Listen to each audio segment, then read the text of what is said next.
আসসালামু আলাইকুম সকল শিক্ষার্থী ভাই ও বোনেদের ২০২৩ সালের এসএসসির পরীক্ষার মূল সনদ বিতরণ সংক্রান্ত একটি নোটিশ প্রকাশ করেছে দিনাজপুর বোর্ড। নোটিশটি বলার আগে কোথা থেকে ভিডিওটা দেখতেছো অবশ্যই একটা লাইক দিয়ে চ্যানেলটিকে সাবস্ক্রাইব করে বেল আইকনটি প্রেস করে রাখিও, যাতে করে এরকম নতুন ভিডিও প্রতিনিয়ত দিনাজপুর বোর্ডের আপডেট ভিডিও সবার আগে তুমি পেয়ে যাও। তাই দেরি না করে চ্যানেলটিকে সাবস্ক্রাইব করে বেল আইকনটি প্রেস করে রেখো।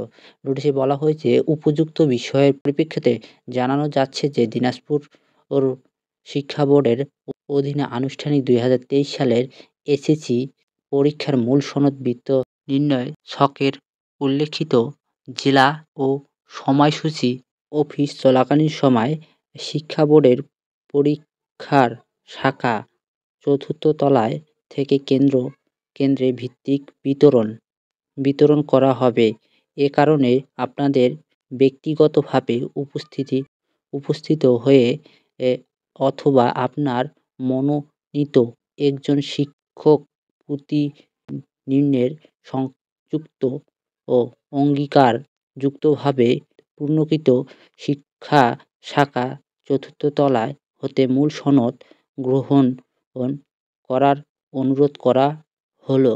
পিয়ন বা অফিস সহায়কের মূল সনদের প্রদান করা হবে না। মূল সনদ বিতরণ তারিখ জানিয়ে দিয়েছে ১৬/৭/২০২৫ সাল। আর ভিডিওটা কে কোথা থেকে দেখতেছো অবশ্যই চ্যানেলটিকে সাবস্ক্রাইব করে বেল আইকনটি প্রেস করে রাখিও, কেননা এরকম হারামিশাই দিনাজপুর বোর্ডের সকল আপডেট ভিডিও এই চ্যানেলে সবার আগে দেওয়া হয়ে থাকে। তাই দেরি না করে চ্যানেলটিকে সাবস্ক্রাইব করে বেল আইকনটি প্রেস করে রাখিও।